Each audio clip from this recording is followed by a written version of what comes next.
Welcome to Aadan. నేను హరిత. రోజువారీ జీవితంలో మనకి ఎన్నో అనుమానాలు ఉంటాయి జ్యోతిష్య శాస్త్రంలో. సో రాశి యొక్క ఫలితాలు ఎలా ఉండబోతున్నాయి, అనుకూలంగా ఉందా ప్రతికూలంగా ఉందా అని ఇలా చాలా అనుమానాలు మనల్ని వెంటాడుతూ ఉంటాయి. సో అలాంటి అనుమానాలకి అలాగే పరిష్కార మార్గాలు చూపించడానికి మనతో పాటు ప్రముఖ జ్యోతిష పండితులు గోనుగుంట్ల సురేష్ బాబు గారు మనతో పాటు ఉన్నారు. ఆయన అడిగి మిగతా విషయాలు తెలుసుకుందాం. నమస్తే గురుగారు. హరిత గారు నమస్కారం అండి.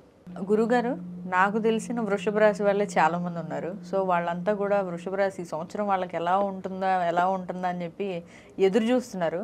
ఈ సంవత్సరం అంతా కాకుండా కనీసం ఈ ఒక్క నెలైనా మనం ప్రేక్షకులకి వివరించే ప్రయత్నం చేద్దాం. ఈ నెలలో వృషభ రాశి వారికి ఎలా ఉండబోతుంది గురుగారు?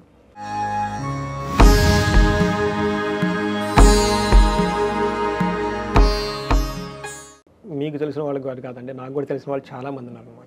మా మిస్సెస్ కూడా వృషభ రాశి.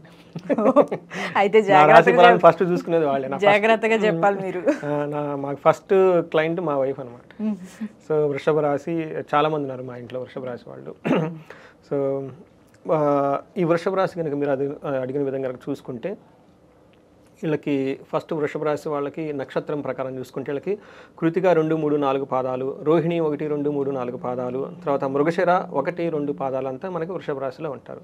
అంతేకాకుండా పేరు బలం కనుక మనం చూసుకుంటే పేరు ప్రకారం చూసుకుంటే ఈ, ఊ, ఏ, ఓ, వా, వి, ఊ, వే, ఓ ఈ అక్షరాలు మోరార్ సెస్ ఇదే సౌండ్తో ఉన్న పేర్లంతా వృషభ రాశి కింద వస్తారు.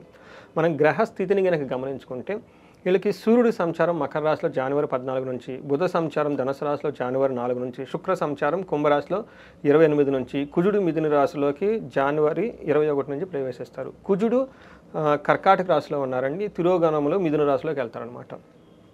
ఈ గ్రహ స్థితిని బట్టి మనకి వృషభ రాశి వాళ్ళు కనుక చూసుకుంటే మనకి మహర్షులు ఒక జ్ఞానాన్ని ఇచ్చారు, ఒక ఫ్రేమ్వర్క్ లాగా ఇచ్చారు.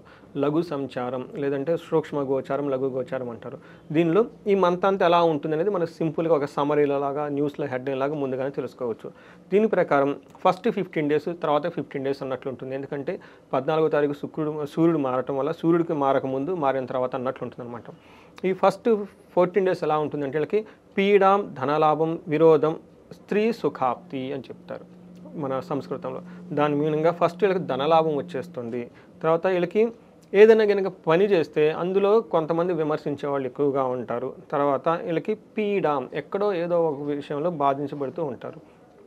అయితే వీళ్ళకి స్త్రీ సుఖాప్తి అంటారనమాట. అంటే ఏమవుతుందంటేనండి వీళ్ళకి చాలా లాభం ఉంటుంది. ఇది కూడా ఏమంటారంటే పురుషులైతే స్త్రీల నుంచి, స్త్రీలైతే పురుషుల నుంచి వీళ్ళకి చాలా చక్కగా మంచి లాభం ఉంటుంది. మనకి ఇంకా వైఫ్ అండ్ హస్బెండ్ కూడాను ఒకళ్ళ మధ్య ఒకళ్ళకి మంచి అన్యోన్యత ఉండి చక్కగా వాళ్ళు ఒక మాట మీద నిలబడి పనులు చేసుకుంటూ వెళ్తూ ఉంటారు. ఈవెన్ ఆఫీస్లో కొలీగ్స్ కానీ వాళ్ళు కానీ ఇప్పుడు న్యాచురల్గా అందరూ వర్క్ చేస్తూ ఉంటారు కాబట్టి ఎవరికి మధ్య మనస్పర్ధలు కానీ ఎవరైనా ఉన్నా కానీ అవన్నీ పోయేసి చక్కగా ముందుకు మూవ్ అయితే అవకాశం చాలా ఎక్కువగా ఉంటుంది. అయితే సూర్యుడు మారిన తర్వాత ఎలా ఉంటుందంటే ద్వేషం, ధనలాభం, పుత్రార్థలాభమాత్ కలహం అని చెప్తారు. దీని మీనింగ్ ఏంటంటే వీళ్ళ చుట్టూ ద్వేషించబడే వాతావరణం ఎక్కువగా ఉంటుంది, ధనలాభం ఎక్కువగా ఉంటుంది, వీళ్ళకి పుత్రులతోటి చాలా చక్కగా బాగుంటుంది, ఫ్రెండ్స్తో కూడా చాలా చక్కగా సపోర్ట్ ఇస్తారు. అంతేకాకుండా కొన్ని విషయాల్లో గొడవలు వచ్చే అవకాశం ఎక్కువగా ఉంది.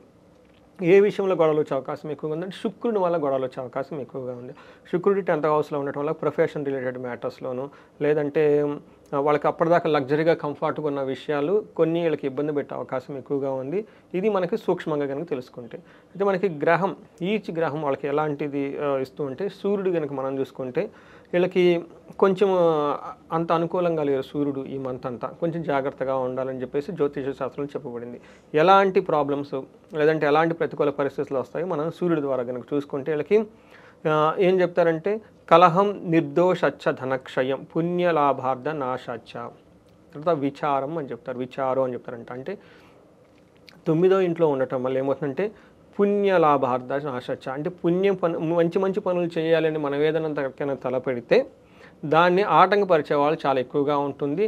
లాభనాశాచ లాభం రాకుండా, అర్ధనాశం ధనం రాకుండా ఖర్చు అయ్యే అవకాశం ఎక్కువగా ఉంటుంది. అంతేకాకుండా ధనక్షయం, తర్వాత కలహం, నిర్దోషచ్చ అంటే మీరు చాలా జెన్యున్గా హానెస్ట్గా ఉంటారు, అయినా మీరు ఏదో తప్పు చేశారని చెప్పేసి మిమ్మల్ని నిందించి మీ మీద గొడవ పెట్టుకునే వాళ్ళు జనాలు ఎక్కువ అవుతూ ఉంటారు అనమాట. అంతేకాకుండా నిందాపరాధ, మీకు తప్పు లేకపోయినా అంటే వీళ్ళకి తప్పు లేకపోయినా కానీ వీళ్ళు నిందించే అవకాశం చాలా ఎక్కువగా ఉంటుంది. ఇది మనకి జనవరి మంత్లో వృషభ రాశి వాళ్ళకి ఇలా ఉంటుంది. అంతేకాకుండా వీళ్ళు సెకండ్ హౌస్లో దృష్టి కూడా ఉండటం వల్ల ఏమవుతుందంటే కొంచెం తలనొప్పి రావటం, వ్యాపారం చేసుకునే వాళ్ళకి ధనం రిలేటెడ్ మ్యాటర్స్లో కొంచెం ఇబ్బంది పడే అవకాశం ఎక్కువగా ఉంది. టయానికి ధనం అందక మిత్రులతోటి ఎక్కువగా శత్రుత్వం ఉండే అవకాశం ఎక్కువగా ఉంటుంది. వీళ్ళని మోసగించే వాళ్ళు కూడా ఎక్కువగా ఉంటారండి.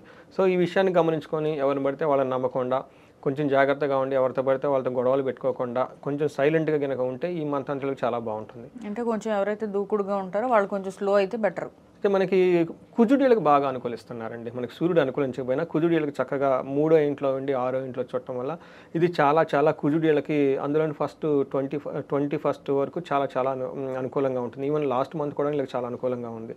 నేను లాస్ట్ మంత్ రాశి ఫలాలు చేసినా కానీ మనకి డిసెంబర్ మంత్ ఈ కుజుడీలకి ఎలా చేస్తాడంటే అండి మంచి ఆరోగ్యాన్ని ఇస్తారు. ఏదైనా కనుక పని తలపెడితే ఆ పని ఖచ్చితంగా టయానికై బాగుంటుంది. వస్త్రం చక్కగా బట్టలు కొనుక్కుంటారు, ధనలాభం బాగుంది, అధికారులతో వృద్ధి. వీళ్ళు చేసే పని మీద వీళ్ళకి చాలా కమాండ్ వచ్చేస్తుంది. ఆ పనిని చక్కగా చేయడానికి కావాల్సిన ముందుకెళ్తారు, పేరు ప్రఖ్యాతులు వచ్చేస్తాయి, ధైర్యంగా ఉంటారు. మీరు కనుక చూసుకుంటే కుజుడు వల్ల వీళ్ళకి బంగారు వస్తువులు కొనే అవకాశం ఖచ్చితంగా ఉంటుందండి. నేను లాస్ట్ మంత్ కూడా చెప్పాను. వృషభ రాశి వాళ్ళకి వాళ్ళు బంగారం కొనాలని ఒక ప్లాన్ కానివ్వండి, బంగారం ఖచ్చితంగా కొనాలనుకున్నా కానీ జ్యువెలరీ షాప్కి వెళ్ళి ఎనీథింగ్ అని కొనేసే అవకాశం ఖచ్చితంగా ఉందండి రాశి వాళ్ళకి. అంటే ఈ నెలాఖరులో వాళ్ళకి అనుకూలంగా ఉంది. యాక్చువల్గా లాస్ట్ 2 months నుంచి వీళ్ళకి ఇదే చెప్తున్నాను నేను. వచ్చే 2 months 3 months వీళ్ళు ఖచ్చితంగా బంగారం కొంటారని. ఈ అవకాశం ఈ మంత్ 21st వరకే ఉంది.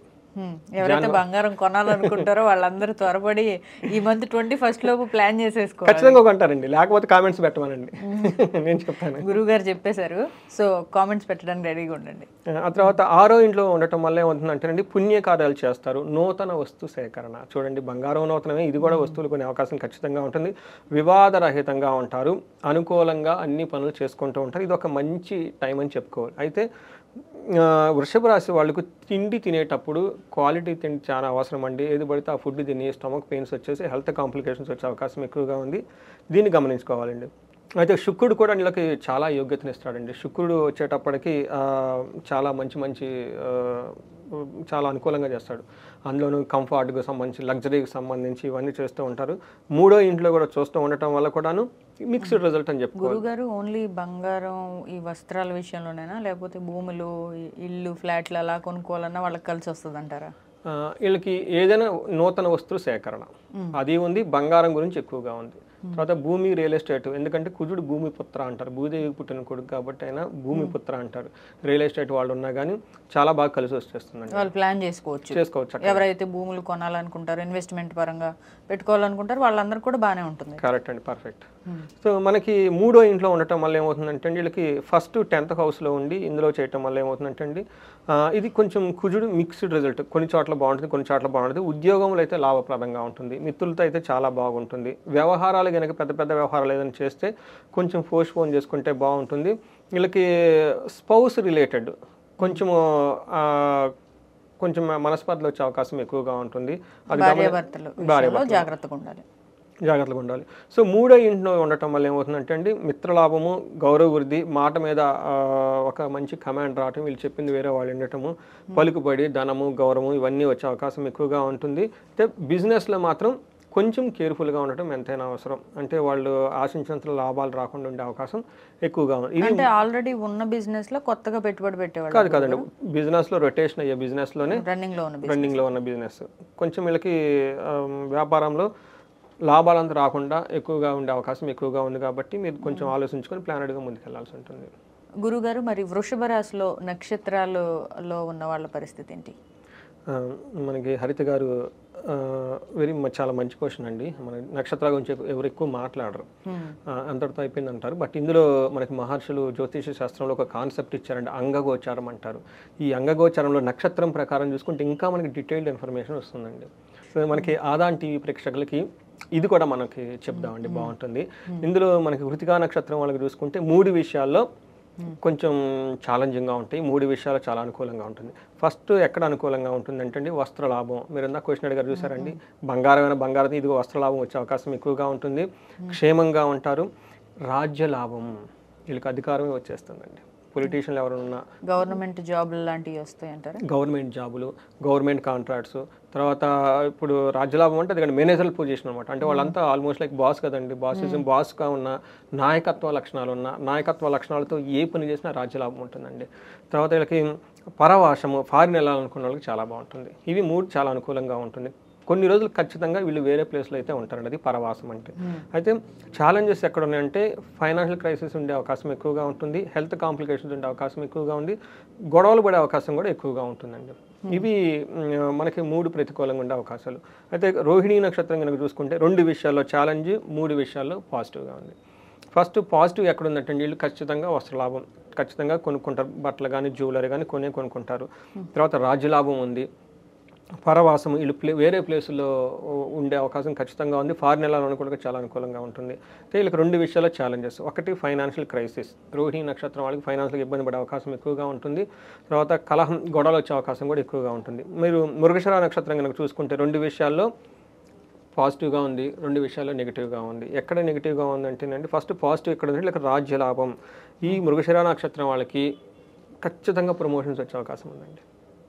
ఖచ్చితంగా అంటే వాళ్ళ అధికారం కొంతమంది ఎప్పటి నుంచి ఎదురు చూస్తూ ఉంటారు ఎప్పుడా అని. సో అలాంటి వాళ్ళందరికీ ఈసారి బాగుంటుందన్నమాట ఈ 2025. మీరు కరెక్ట్గా చెప్పండి. 2024లో వృషభ రాశి వాళ్ళకి అంత బాగలేదు. 2024 వాళ్ళకి చాలా బాగుంటుంది. ఆ బాగుండేది స్టార్టింగ్ పాయింట్ ఈ మంత్ నుంచి ఇంకా దినదినాభివృద్ధి అన్నట్లు ఉంటారు. మేకు వచ్చేటప్పుడు పీక్ వెళ్ళిపోతారు, ఇంకా బాగుంటుంది వాళ్ళకి. అందుకని రాజ్యలాభం చూపిస్తుంది. తర్వాత గొడవలు అయ్యే అవకాశం ఎక్కువగా ఉంది. ఫైనాన్షియల్గా టఫ్నెస్ ఫేస్ చేసే అవకాశం కూడా ఎక్కువగా ఉంది. ఇది గమనించుకొని చక్కగా ప్లాన్ చేసుకోవాలని చెప్పేసి కోరుకుందామండి. అయితే మనకి మృత్యు నక్షత్రాలు లేదంటే లత్త అనే ఒక కాన్సెప్ట్ కూడా ఉందండి. ఇది అందరికీ అప్లై అవ్వదు, కొంతమందికి అవకాశం ఉంటుంది. అంటే కొంతమందికి సడన్గా ఏదో జరుగుతూ ఉంటుంది అన్నమాట, ఊహించిన విధంగా. అలాంటి కనుక చూసుకుంటే కృతికా నక్షత్రం వాళ్ళకి కొంచెం మానసికంగా శారీరకంగా ఇబ్బంది పడే అవకాశం ఎక్కువగా ఉంటుంది. అంటే సడన్ గా ఏదైనా జరగడం అంటే యాక్సిడెంట్లు ఎట్లా అవుతాయి అంటే మానసిక అంటే ఏదో ఒక ఉలిక్కిపడినట్టు ఒక సంఘటనలు జరుగుతూ ఉంటాయి. అప్పటిదాకా బాగుంటుంది, జరుగుతాయని ఎక్స్పెక్ట్ చేయని అలాంటి జరిగే అవకాశం ఎక్కువగా ఉంది. అది జనరల్గా ఏమంటే మృత్యు నక్షత్రం లేదంటే లత్త అంటారు. ఇది ఎక్కువగా ఉంది. రోహిణీ నక్షత్రం వాళ్ళకి కార్యహాని కానీ గాయాలు జరిగే అవకాశం ఎక్కువగా ఉంది. మృగశిర వాళ్ళకు కూడాను సుఖనాశనం, గాయాలు. అప్పటిదాకా వాళ్ళకి చాలా చక్కగా ఉన్న ఒక కారు లేదంటే షూ సంథింగ్ వాళ్ళకి లగ్జరీగా అనిపించింది దూరం అయ్యే అవకాశం ఎక్కువగా ఉంటుంది. శారీరకంగా దెబ్బలు తగిలే అవకాశం ఎక్కువగా ఉంటుంది. కృతికా నక్షత్రం వాళ్ళు చాలా గమనించుకోవాలి. మానసికంగా ఒత్తిడి ఉంటుంది. రాహుకేతుల వల్ల మానసిక ఒత్తిడి ప్లస్ శారీరానికి కూడా కొంచెం దెబ్బలు అయ్యేతలుగా అవకాశం ఎక్కువగా ఉంది. ఇది గమనించుకోవాలి. రోహిణీ నక్షత్రం వాళ్ళకి కూడా హెల్త్ కాంప్లికేషన్స్, మానసిక ఒత్తిడి ఉండే అవకాశం ఎక్కువగా ఉంది. మృగశిర వాళ్ళకి ఓకే పర్లేదు. సో ఇవి గమనించుకొని చక్కగా ప్లాన్ చేసుకోవాలి. మరి వీళ్ళకి ఈ నక్షత్రాల వాళ్ళకి, వృషభ రాశి వాళ్ళకి పరిహార మార్గాలు ఏంటి గురుగారు? నేనేం చెప్తానంటే అండి, మనకి ప్లానెట్స్ పాజిటివ్గా ఉన్నంత మాత్రం అన్నీ జరగవండి, ప్లానెట్స్ నెగిటివ్గా ఉన్న మాత్రం అన్నీ జరగవండి. సో ఇవి మనకు ఒక ఇండికేషన్ లాగా చూపిస్తూ ఉంటాయి అనమాట. అంటే వాళ్ళకున్న సమస్య తీవ్రతను బట్టి పరిహారాలు చేసుకోవాలి. అందరికీ అన్నీ సరిపోనమాట. కొంతమందికి మెడిటేషన్ చేస్తేనే పోతాయి, మంత్రం సరిపోతాయి, కొంతమంది యజ్ఞాలు, హోమాలు, తీర్థయాత్రలు అవి కూడా చేయాలి. ఈ ప్రకారం చూసుకుంటే ఫస్ట్ వీళ్ళకి ధనానికి సంబంధించి బాగా ఇబ్బంది పడుతూ ఉన్నారండి.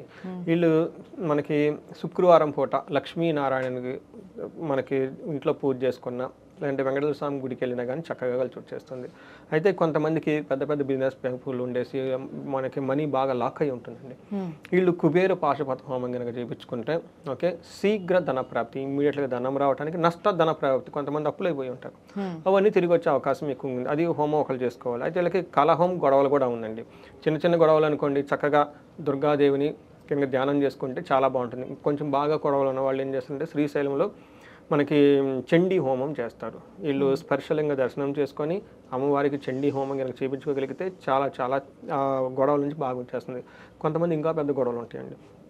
వీళ్ళు మన్యు పాశుపత హోమం కనుక చేయించుకోగలిగితే, సో మన్యు సూక్త పారాయణం కనుక చేయించుకోగలిగితే ఇంట్లో వాళ్ళకి మనకి ఉగ్ర రూపానికి సంబంధించిన ఆంజనేయ స్వామికి సంబంధించిన కృపా కటాక్షం వాళ్ళకి వచ్చేసి వాళ్ళకి కనపడనికుండా పీడలు, యక్షరాక్షస పీడలు, దూరంగా ఎక్కడో ఉండి వీళ్ళకి హింసించే వాళ్ళ యొక్క పీడలన్నీ ఇరిగిపోయేసి చక్కగా బాగుంటుందండి. ఇవన్నీ వాళ్ళు చేసుకోవచ్చండి.